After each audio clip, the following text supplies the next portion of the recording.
supply to the COVAX facility, and also prioritizing that they get the information to WHO to be able to ensure the safety, efficacy, and quality of the vaccines. And so far, I think as most of you are aware, there's only one manufacturer that had submitted those data early enough that we could make a decision on it, and that was the Pfizer vaccine. We're delighted that others have now submitted full data. As the Director General said, Sinopharm has submitted its full data, and we're looking at others, we hope, in the near future. So that's one piece. Second, the countries that do have access to and are controlling the supply of the products that we know are safe and efficacious, etc., they can be sharing doses or they can be donating doses through the COVAX facility so that we could roll out to other parts of the world.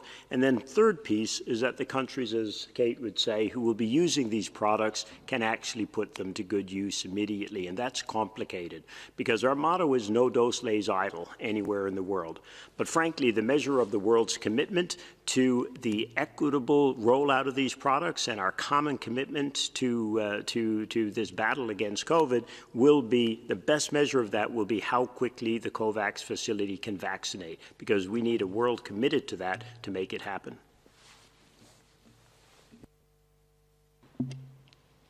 Thank you. I would like now to invite Corinne Gretler from Bloomberg to ask the next question.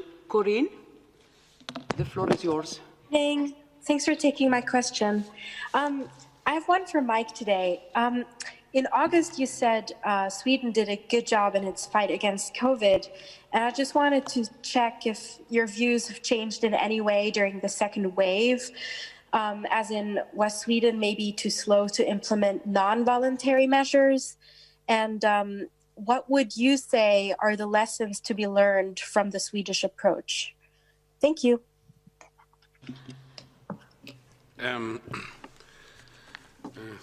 August seems like such a long time ago. I think, if I recall my comments at that time, I was being asked about the Swedish approach. And I was, I think, articulating at the time that each country had to define its own control measures based on the relationship and the social contract with its own population, and that measures that governments would put in place had to be acceptable to citizens. I think that at the time, the Swedish government in the first wave very much relied on its own population to implement the basic measures of physical distancing and hygiene, and was relying too on the fact that many people in Sweden lived in single-person households. There wasn't as much mixing in that environment, and to an extent was really relying on individuals and communities to implement behaviours that would reduce the risk of transmission. And I think at that time I did reflect on the fact that demonstrated the kind of relationship that governments needed with populations in order to be successful in sustaining a long-term process of this kind of new normal.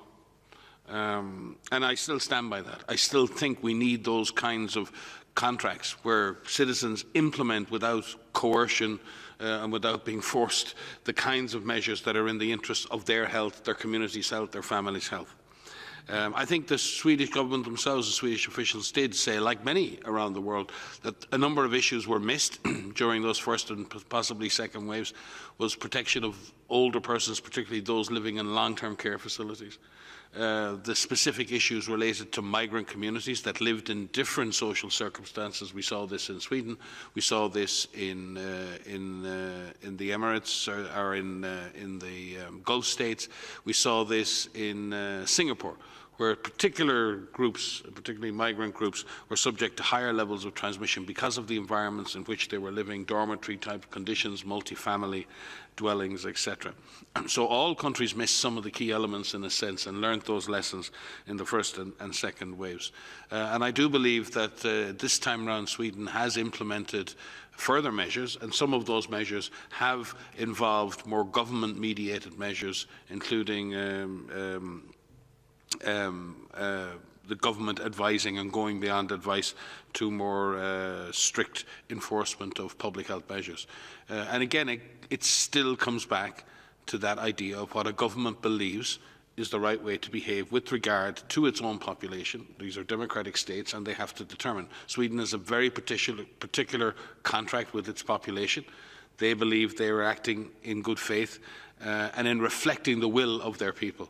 That changes over time as the severity of this pandemic has changed, as the implications of this pandemic have changed, and I believe the government of Sweden and its population have made good decisions in moving towards probably stricter measures, because that is what the pandemic is telling them, and because it has been difficult to sustain those purely voluntary measures at societal level, which would be true of any country. And I think it is an example of how difficult it is to sustain public health and social measures that are purely determined by the individual's willingness or determination to carry out those measures. And it somehow tells us, I think, at the beginning of 2021, how difficult and how challenging that environment is. But we have no other choice. Right now, we are faced with the prospect, as Kate and Bruce have so eloquently outlined, we have a real prospect, if the right things are done by governments, if the right things are done by companies, that we can begin to accelerate the delivery of vaccines. But regardless of the success of that, there is a period of time now in which older persons, people with underlying conditions, still remain extremely susceptible to the negative impacts of being infected with this virus and can get very sick and die. We know that we can stop that. We know that we can interrupt that transmission at one level or another. We may not be able to eliminate transmission, but we have demonstrated 2 to 3 times in the last year that that is possible.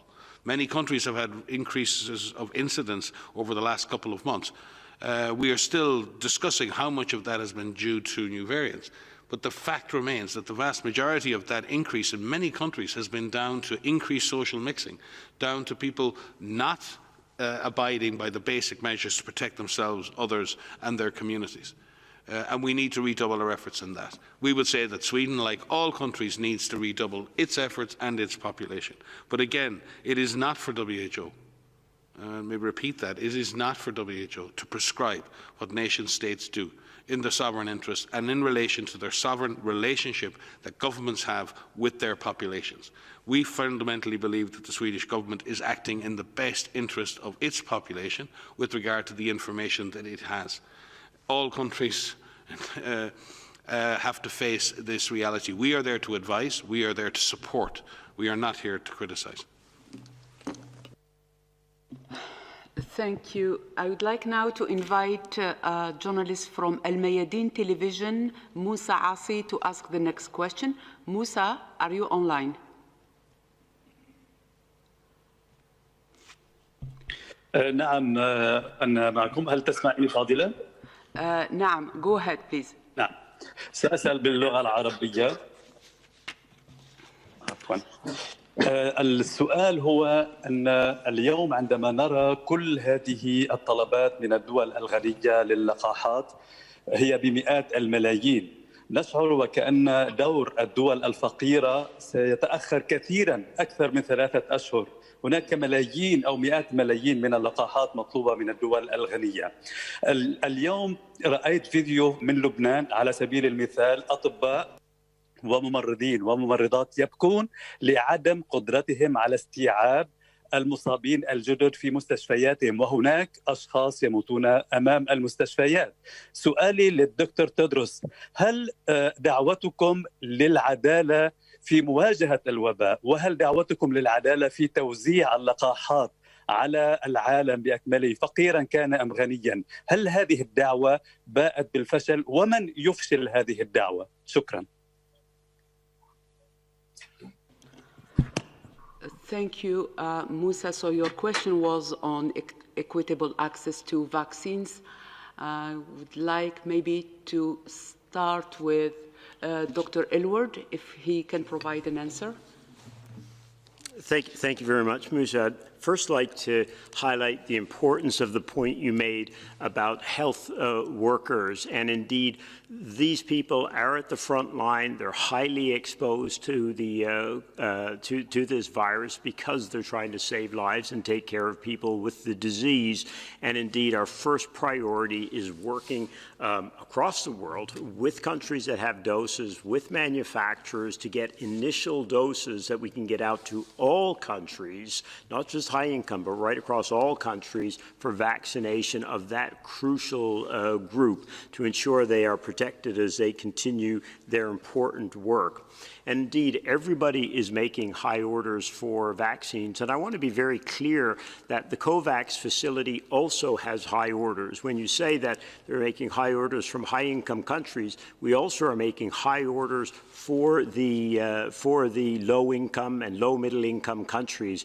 Through the COVAX facility, we have contracted now, or we have deals in place for just over 2 billion doses of vaccine for these countries, and we actually have options and right of first refusal on over 1 billion doses more. So the issue is not the lack of vaccines that we are ordering for the low and low middle income countries. The crucial thing is the timing to get at least some of those doses early enough to protect, as you say, those healthcare workers on the front lines in these countries, as well as, remember, of the older populations and others who are at high risk of potentially dying of this disease. And that's why what's so important is, as doses are now going out around the world, countries continue to ensure that they don't have to be first in the queue for all of their population, but rather for the crucial populations. We need to make sure they get vaccinated around the world. In terms of the Director General's call for equitable access, I think it's been incredibly well heard. We've had multiple countries talking to us about if they can donate or share doses, when they may be able to do that once they get some initial crucial doses into their populations. We've had manufacturers now starting to speed up their work with us, recognizing that we've got to get more of these vaccines properly assessed and quality assured to get them out. So I think there has been a very, very good response. There's a tremendous commitment, but what we need to see are vaccines going into people's arms in low-income, low-middle-income countries. These vaccines have got to be efficacious, they've got to be safe, and they've got to be of the highest quality. That's our commitment as the World Health Organization, as a key part of the COVAX facility, to make sure we can guarantee those vaccines are and those doses are. So that's part of what we're working toward. But so far there's been a lot of goodwill, but remember, goodwill isn't going to protect people alone. We need the actual vaccine doses, and we need them quickly to be able to make that work. Just to add, I think this is not the time to get disheartened.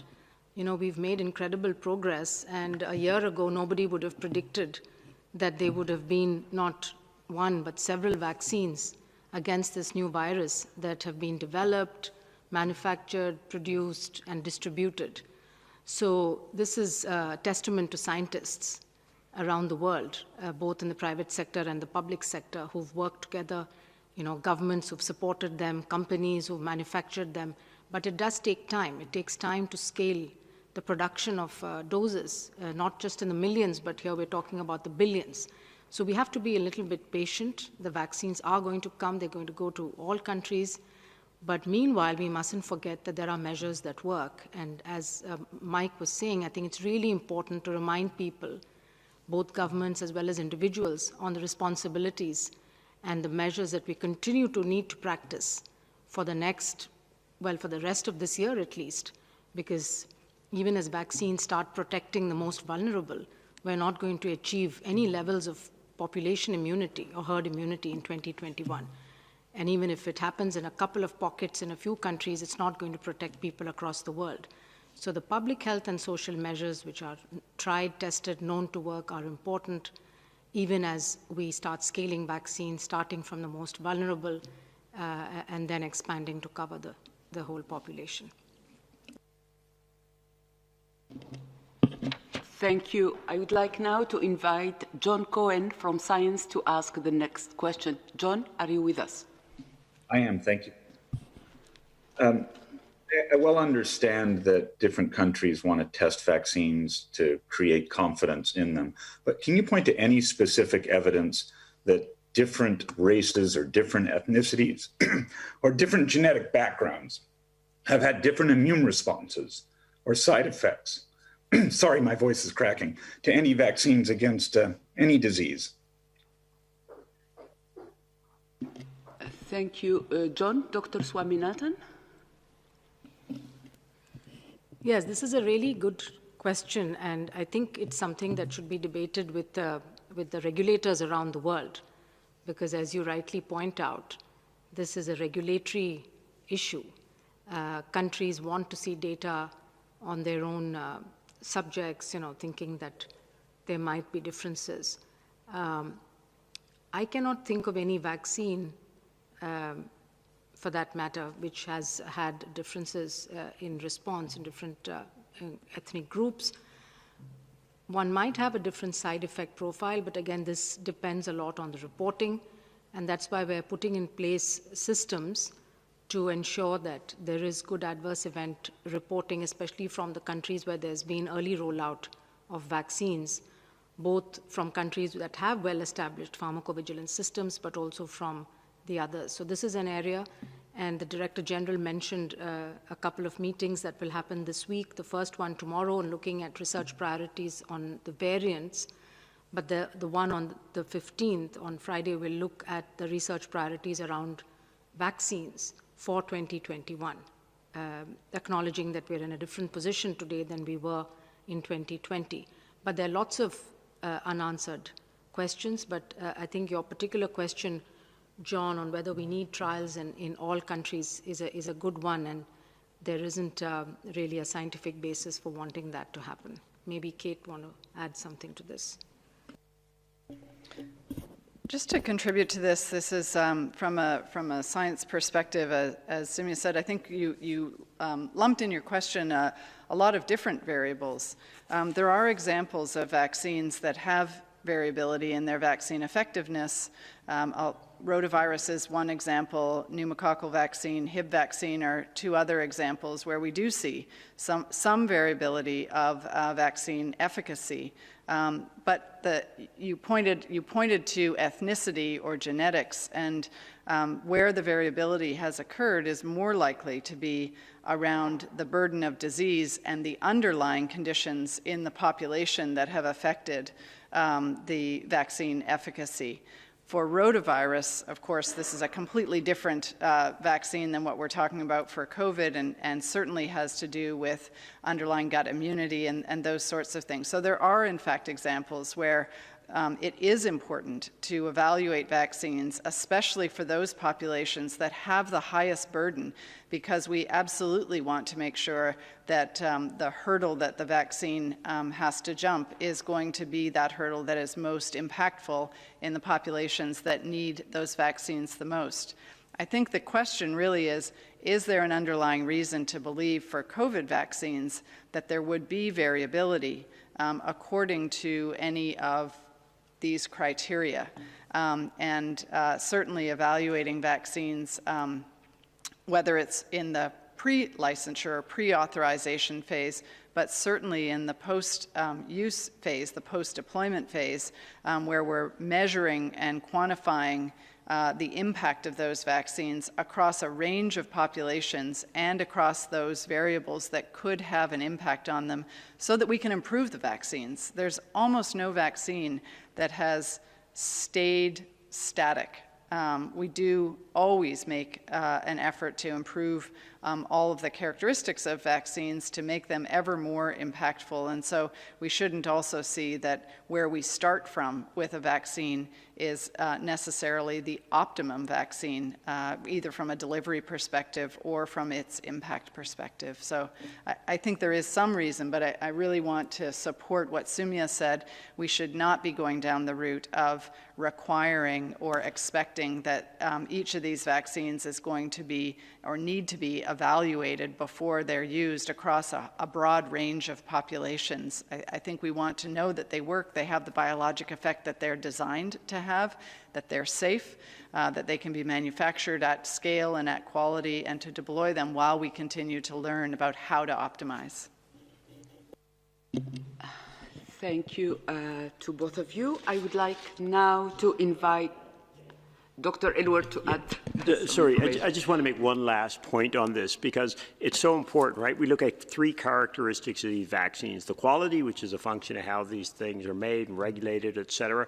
Then we look at the efficacy, as Kate was talking about. But the third piece is the safety, right? And what people are often worried about is there a difference in the safety of these vaccines by the populations? And there we have to be absolutely clear that no, we expect what we expect for vaccines, the safety profile does not change by the populations in which they're used, because that's what people are worried about. Remember, you're giving these vaccines to healthy people, and they want to know. Now, sometimes there can be side effects or problems that are related to other conditions that may be at different rates in a population. But again, like Kate said, you asked, was there a difference by ethnicity or other? And the bottom line is no. So if these are safe somewhere, then they're going to be safe. If they have some sort of side effect, then you can expect. And as some you said, you have to look for those other places to make sure that you manage that as you roll it out. Thank you for this very comprehensive answer. I would like now to invite a journalist from the Chinese news agency, Du Yong, to ask the next question. The floor is yours. Yeah, thank you for the question. Can you hear me? Yes, very well. Go ahead, please. As COVID cases worldwide could be reaching 100 million within the next few days, how can we bring the pandemic under control? And how worried should we be in dealing with the new COVID variant? Thank you. Thank you. Dr. Ryan? Maria, please. Maria will certainly follow up. No, and that milestone is a grim and shocking one as we do approach it. Bringing the again, I think I said it in my previous comments.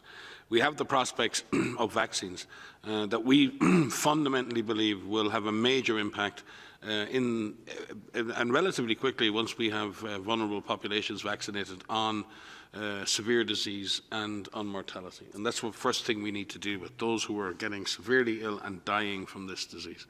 We then believe that obviously vaccination at high enough levels can help us with controlling the disease. But we have, and countries have, again, many countries in the world have demonstrated that this disease has a high element of controllability and have actually gone on and done that.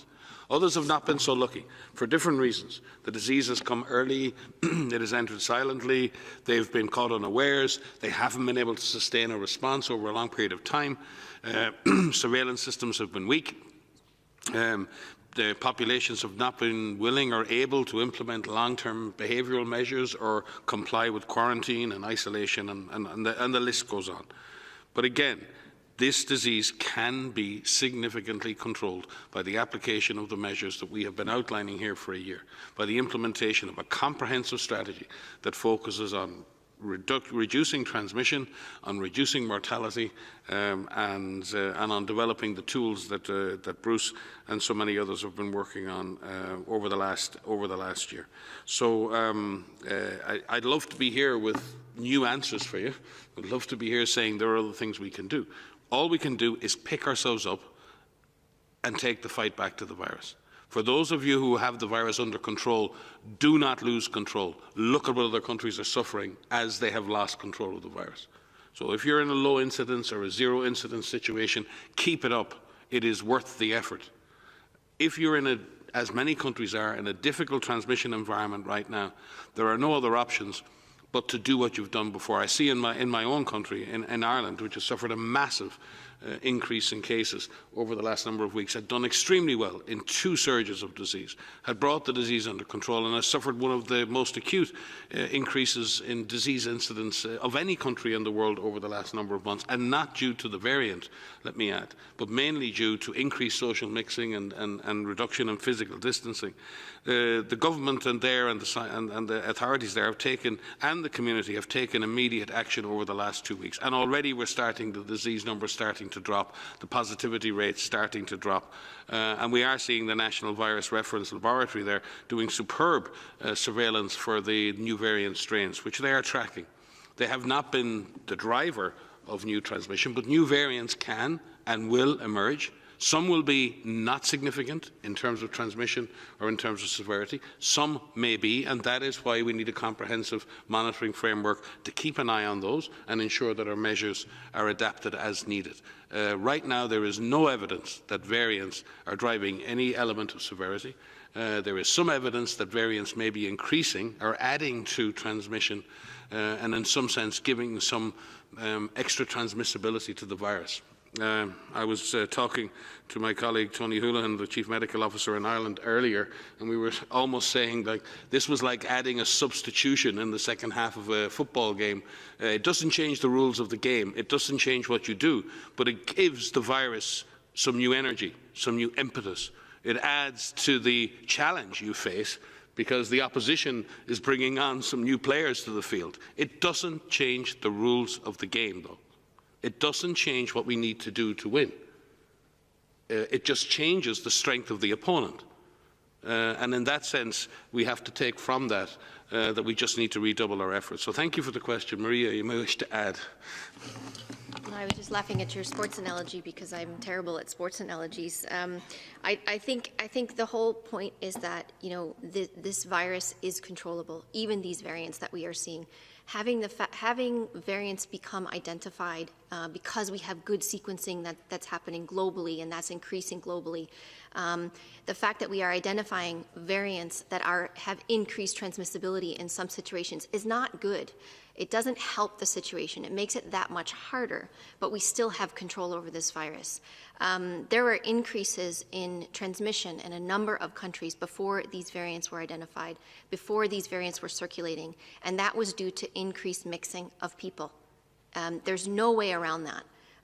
Variants don't help in situations where they are now circulating and now are being identified in other countries. That's going to make it that much harder. But we have tools in our toolbox that help us be able to break chains of transmission. And we will continue to say this.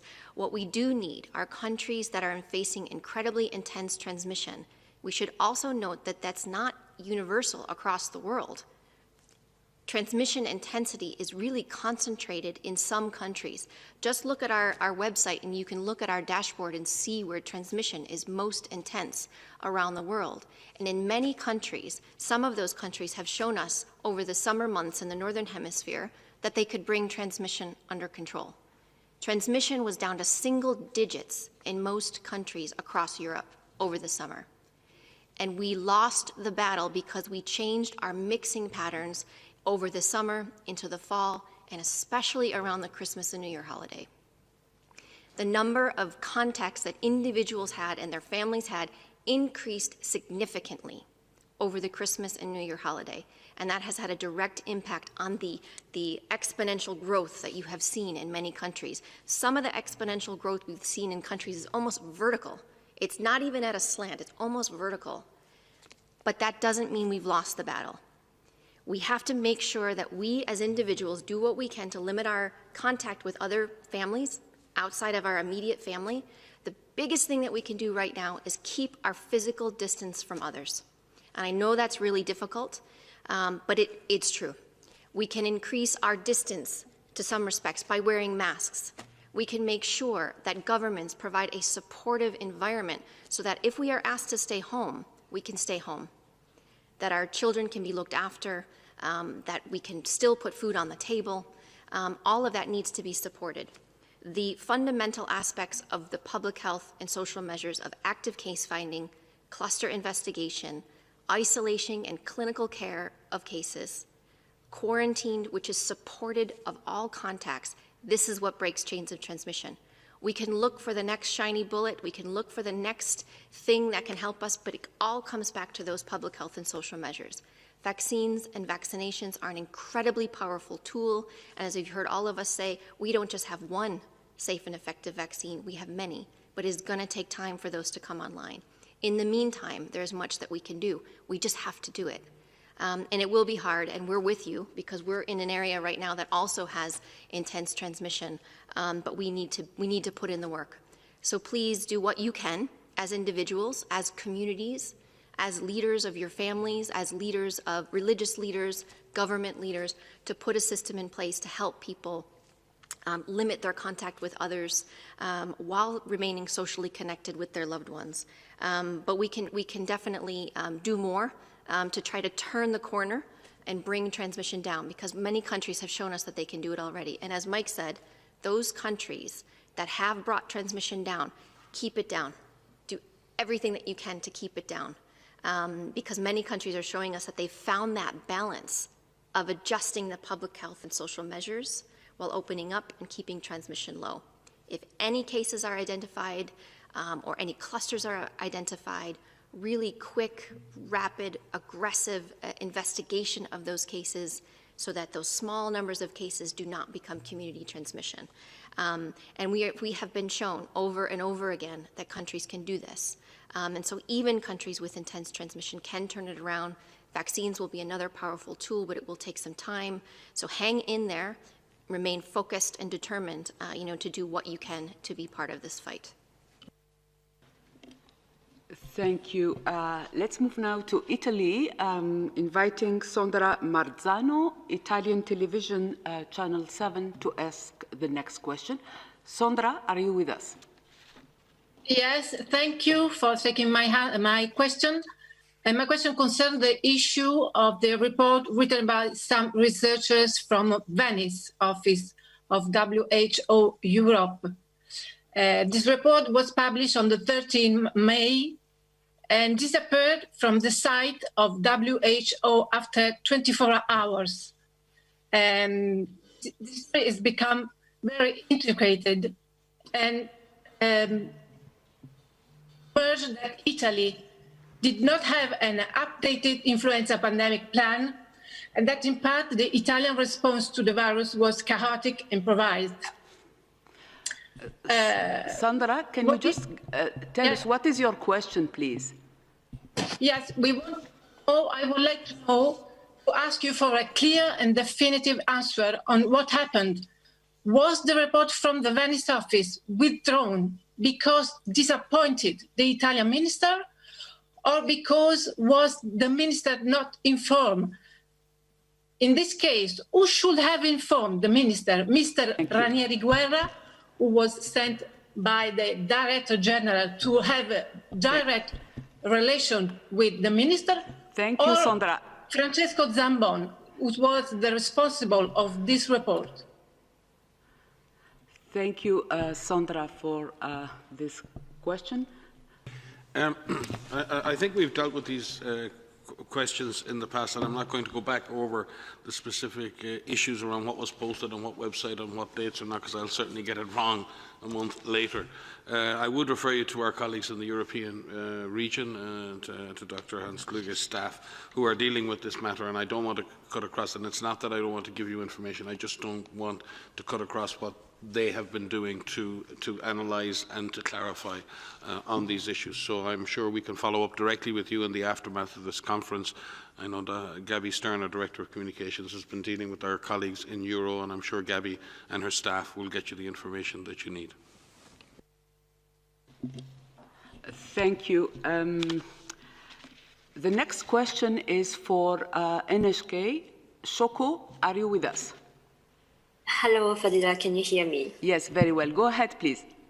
Okay, thank you for taking my questions. Regarding the search of the origin of the virus, is WHO planning to send experts to any other countries apart from China at this stage? Thank you. Hi, Dayoko. Thank you for your question. So our team, as you know, the Director General has said our team is commencing their travel to work with Chinese counterparts on mainly looking at the initial cases and to find more information about those initial cases that were identified in Wuhan. There are a number of aspects that all of us across the world are looking at to really better understand this pandemic. The research, the studies begin in Wuhan. They begin where the first initial patients were identified, and then there will be many more studies that will follow on from there. In addition to that, not at the expense of that, but in addition to that, we are also working with many different networks that we have set up at the start of this pandemic, one of which is our laboratory network that is following up on some studies that have been published that have looked at wastewater samples, that have looked at seroprevalence studies or the studies of sera that were collected in 2019 and also tested for antibodies against the SARS-CoV-2 virus, and any publications that are coming out that had some results from 2019. In each of those instances, we have reached out to the authors of those papers or preprints to reach out to find out more information about the samples, more information about the tests that were done, and in many cases, working with the